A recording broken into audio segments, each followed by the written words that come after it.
If you're curious to hear a little music from our guest Carla Lucero, who we spoke to in our most recent episode, check out E4TT's annual concert of music by women and non-binary composers, Midnight Serenades, on January 25th.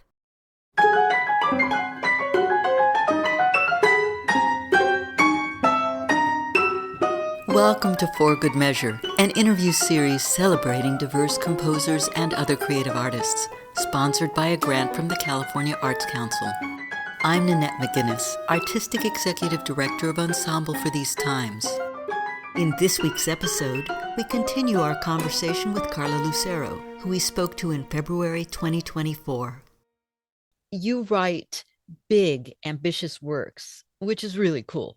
Can you talk about your compositional process? How do you go from the blank white page to such amazing pieces?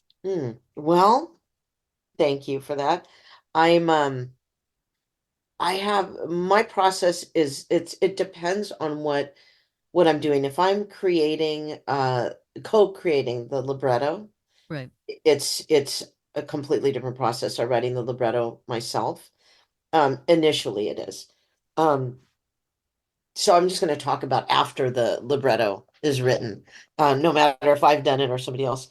So what I do is I usually have a big picture of what I want. I already kind of know what the direction I'm going to go in with the music, kind of know exactly how it's going to start and how it's going to end.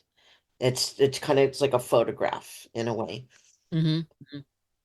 And right as I'm picturing this, I'm also jotting down musical information, whether it be, melodies or maybe a harmonic progression or a lot of times rhythm, just these ideas of what I'm going to do. And then I create a graph. I have one here. We can describe it for the people listening. Okay. So depending on the piece that I'm commissioned to write or that I'm embarking on myself for later commission. The graph starts out, I'll show you. This is the one for Tres Mujeres de Jerusalem. Ah, So yes. what this is I first start off with what you see in pencil, right? So these ideas of what the flow is, right? The scenes, what I'm envisioning, that's Mm-hmm. happening with the scenes. Then after that, the information is about the orchestration. And then up Mm-hmm. here it's about density and how orchestral density. I can describe to people who aren't going to be able to see this. It is a big piece of score paper on its side, and at the bottom are notes, and then there's a line above it, and then there's more notes, and this is all in pencil. And then there are increasing wave, like not quite a sine wave because it's growing more like a mountain above it. And there are three, and then there's a big cliff rising to the climax at the top. And where Carla was talking about density, there's red hatching, and then there's some crescendos and a few other descriptions. So that was for Tres Mujeres. This one is for touch. So you can see this one Ah. I did differently. Um, and you could go ahead and describe it and then I'll explain. Okay, so instead of score paper, this is now looks like poster board, and there are three chunks: one marked exposition, one marked development, and one marked recap. And I can't read the rest. Oh, of somebody's love theme, and the exposition is the biggest chunk, and then development, and then the last part. And each one of those has in it looks like colored pencil, different colors and vertical blocks of different colors. This is fascinating too. That particular one has scenes written above each color and pattern. It's very pretty. Thank you. So, depending on the piece, because these are so different, the last one that I showed you with Yeah. all the color was Yeah. for touch. And I felt that it sounds almost counterintuitive, but understanding this on a different level, touches about Helen Keller. Right.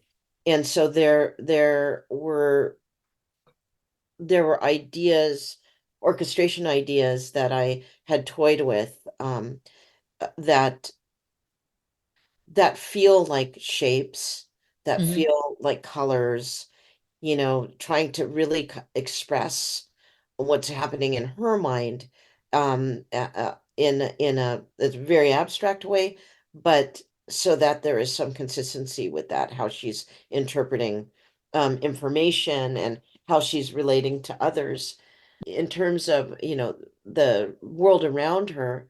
Um, they were more, it was more, the music is more familiar. So really kind of to be able to juxtapose these two ideas, these two worlds, Hmm. musical worlds, I had to be really precise, Hmm. how it was going to move, how it was going to flow, whether or not maybe I don't want it to flow, Hmm. Hmm. in some parts of it. So it really helps me with my process, compositionally and orchestrally, to try to realize these ideas. And I did this even with my first opera on actual graph paper. Hmm. I've this has always been my process. So after I do this, then I told you I had already like jotted down some ideas, right, Right. on actual manuscript paper. The real Hold the deal. right side up. Yeah.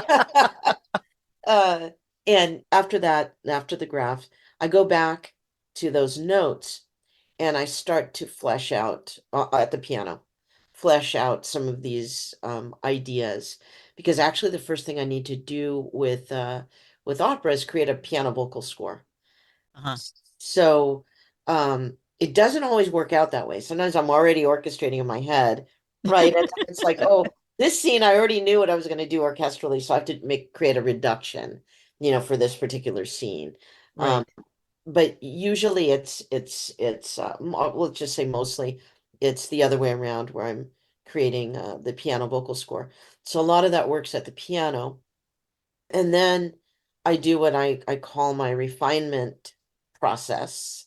And I input some of that information into Sibelius and make notes on my regular score. And I have an assistant, a dear assistant, Spencer Keen, and he is copyist, engraver, videographer, editor, he's amazing. He's a composer himself. We've been working together long enough so that he understands, okay, um, I'm going to take this information on Sibelius and Carla's notes and like say there's some kind of pattern that's Hmm. happening, continue this pattern and keep these dynamics consistent here, or, you know, so that I am not bogged down time-wise, so I can just Right. keep going. Could you repeat his name for a second? Spencer Keen. He's wonderful. So yeah, so that happens, and then I'm able to have something that I can deliver. It's formatted and everything, but there's a lot of back and forth that goes, on. So a lot of times I will, have this raw, um, not really that raw, but you know, he puts in some of the dynamics and everything, and I have it listed out. And then I get it back, and then of course I change things and develop things more. Hmm. And that's usually then I'm ready for him to format and create a first draft Right. of the piano vocal score.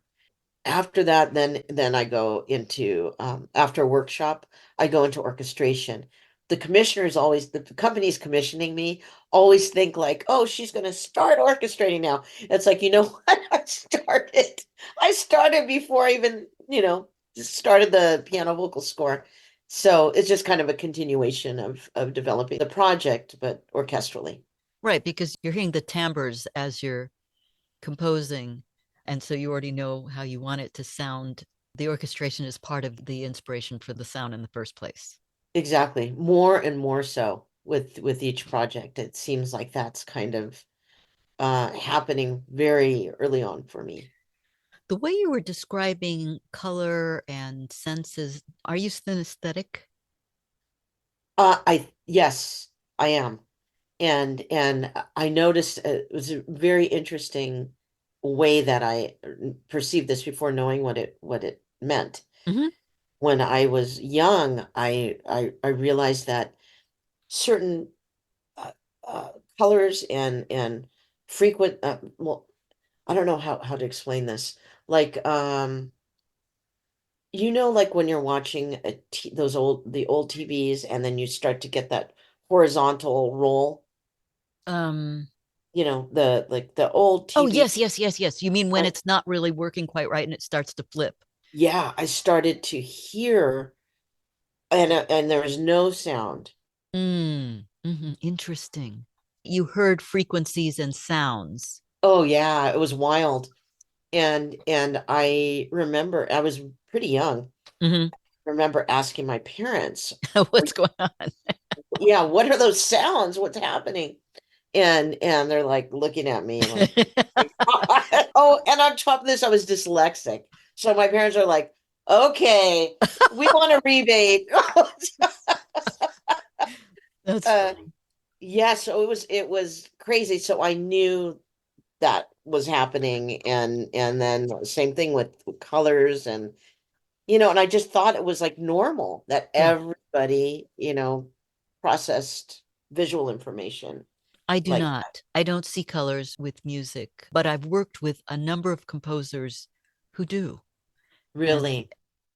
I think it must make their compositions and process greatly enriched as a result.